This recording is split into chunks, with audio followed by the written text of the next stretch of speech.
Evelyn felt a rare warmth in her chest after those small but meaningful moments with Riley and Sasha, as if tiny cracks in a cold wall were letting in sunlight for the first time in days. Riley, the young programmer with soft eyes and a humble nature, had approached her with such sincerity that she momentarily forgot she was undercover. There was no trace of superiority or awkwardness in his gesture, just pure human decency.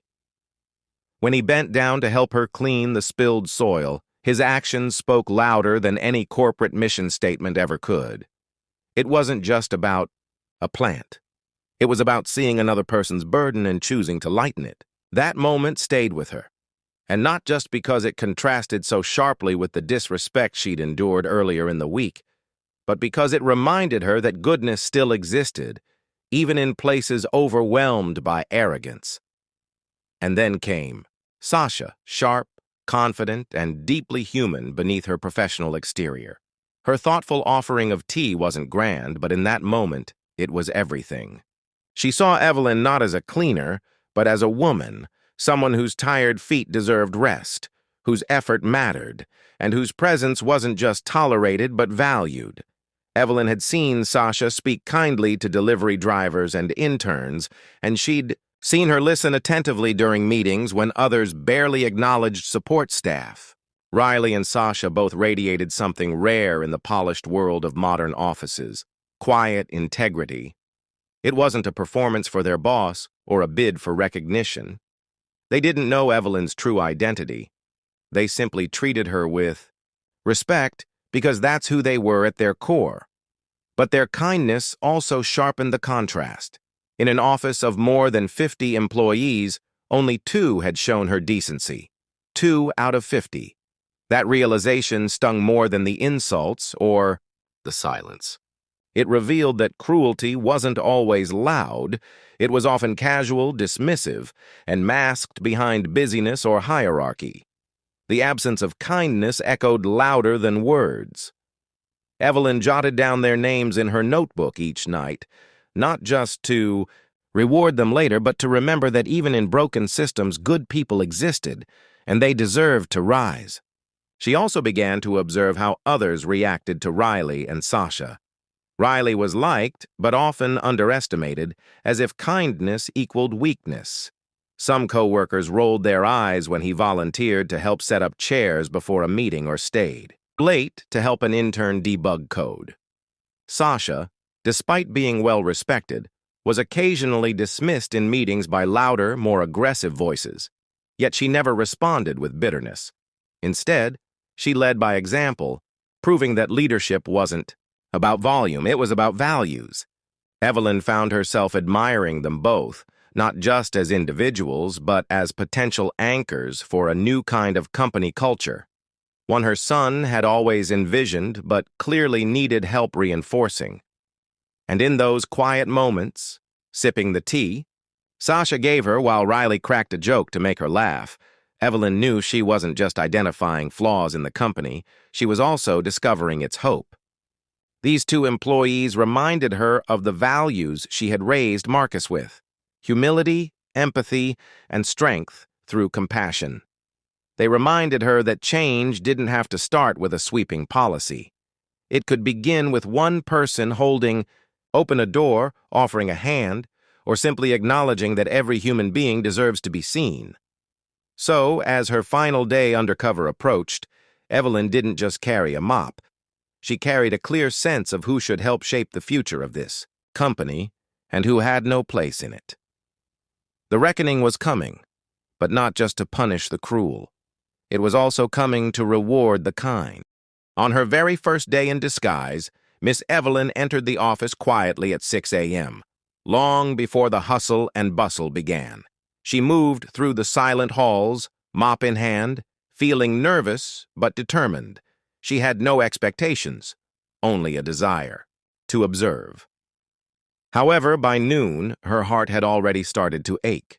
Most employees walked past her as if she didn't exist, eyes glued to their phones, earbuds in, avoiding eye contact. A few looked her way, but only with judgment, annoyance, or indifference. When she tried to make conversation with a young, Woman in the break room. The woman looked up, frowned, and said curtly, "This table's reserved." Evelyn backed off without a word, stunned. During her lunch break, she ate alone in the janitor's closet, replaying the morning in her mind. By Wednesday, things had gotten worse. One man dropped his half-eaten burrito on the floor and, instead of picking it up, he called Evelyn over and said, "That's your job, right?" without so much as a thank you after she cleaned up his mess. Another woman, frustrated that her trash hadn't been emptied yet, muttered under her breath, "Useless staff." Evelyn heard it, and it stung more than she expected. What pained her the most wasn't just the disrespect.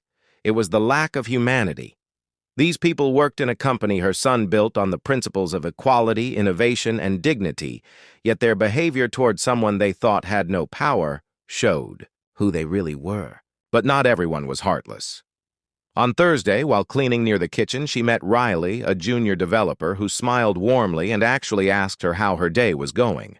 She hesitated, then replied, "Long, but I'm hanging in there." He nodded and said, "Well, thank you for keeping this place clean. We'd be lost without people like you." Later that day, Evelyn spilled her cleaning cart by accident, and while everyone else stepped over the mess or walked away, Sasha from HR rushed over and helped her pick everything up, even offering her water. These tiny acts of kindness were like light in a very dark tunnel. Evelyn noted their names and gestures, realizing that character wasn't about position, it was about choices. On Friday, she returned to the office, not in her cleaner's outfit, but in a sharp suit beside her son. The staff was gathered for what they thought was a routine meeting. When Marcus introduced Evelyn, revealing her true identity, the room fell into stunned silence. Jaws dropped, murmurs filled the air. And then Marcus dropped the real bombshell. Evelyn had been observing them all week, and what she witnessed was unacceptable. He spoke calmly but firmly, calling out specific incidents without naming names, and announced that some employees would be let go immediately. Others would be placed on warning, while mandatory conduct and empathy training would begin for the entire team. He then publicly praised Riley and Sasha for their decency and promoted them both. Riley to a team leader role and Sasha to the new Director of Culture and Inclusion. Evelyn then took the floor, looking at every employee in the eye and said, "You never know who's watching, but even when no one is, your actions define you. I wasn't looking for perfection, just kindness, and many of you failed that test." The atmosphere was thick with guilt, shock, and some shame, but also with awakening. Over the next few weeks, the office transformed. Posters reminding staff to respect everyone regardless of title were placed throughout the building.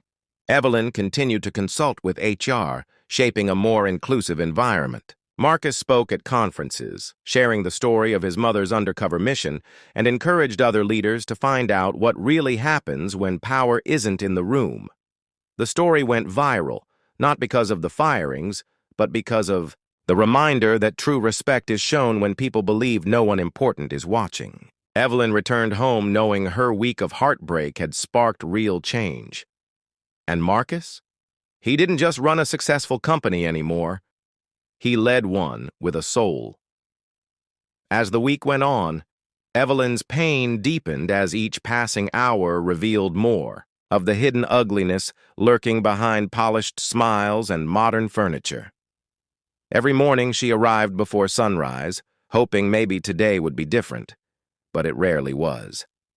People brushed past her in hallways without even acknowledging her presence, often talking over her as if she were part of the decor. Some chuckled when she bent over to clean under desks, whispering snide jokes she wasn't supposed to hear. One even left a half-eaten sandwich on the floor near the trash bin and loudly remarked, "That's what we pay them for." She quietly cleaned it without a word. At one point, when she walked into the women's restroom to clean, 2 employees looked her up and down, one covering her nose exaggeratedly and saying, "Ugh, it stinks in here. Can you hurry up?" Evelyn's face didn't change, but inside, she was breaking. She had spent decades shaping young minds in a classroom, giving everything she had to raise Marcus on her own after his father left, working nights at grocery stores and weekends, tutoring to make sure he had a shot at a better life. And now, in the very company he had built from the ground up, a company he poured his heart into, she was being treated like she didn't matter. But Evelyn was no stranger to struggle. She didn't quit. Instead, she started paying even closer attention to how employees treated not just her, but each other. She saw interns being snapped at, delivery people being ignored, and maintenance staff being ordered around like servants. It wasn't just her. There was a culture problem, rooted deep in entitlement. Yet, there were flickers of light. On day 3, as she was cleaning the stairwell, a young man paused at the landing and said, "Thank you for keeping this place clean. I see you every day. You're appreciated." It was Riley. He didn't know who she was, but he meant every word. Later that same day, Sasha from HR approached Evelyn while she was refilling supplies and asked if she needed help carrying the heavy bucket. "You look tired," she said with genuine concern. Evelyn politely declined, but her heart lifted, a little. These moments, though rare, gave her hope. But they were the exception. That night, as Evelyn sat with Marcus in his apartment, she broke her silence. Tears welled in her eyes as she recounted the cruel remarks, the way she was treated like a nuisance, like dirt under their shoes. Marcus was furious, not just as a CEO, but as a son. He couldn't believe this was how his team behaved when he wasn't looking. Evelyn grabbed his hand and said, "Son, I know you built this company with good intentions, but something's gone wrong. People may respect you, but they don't respect others.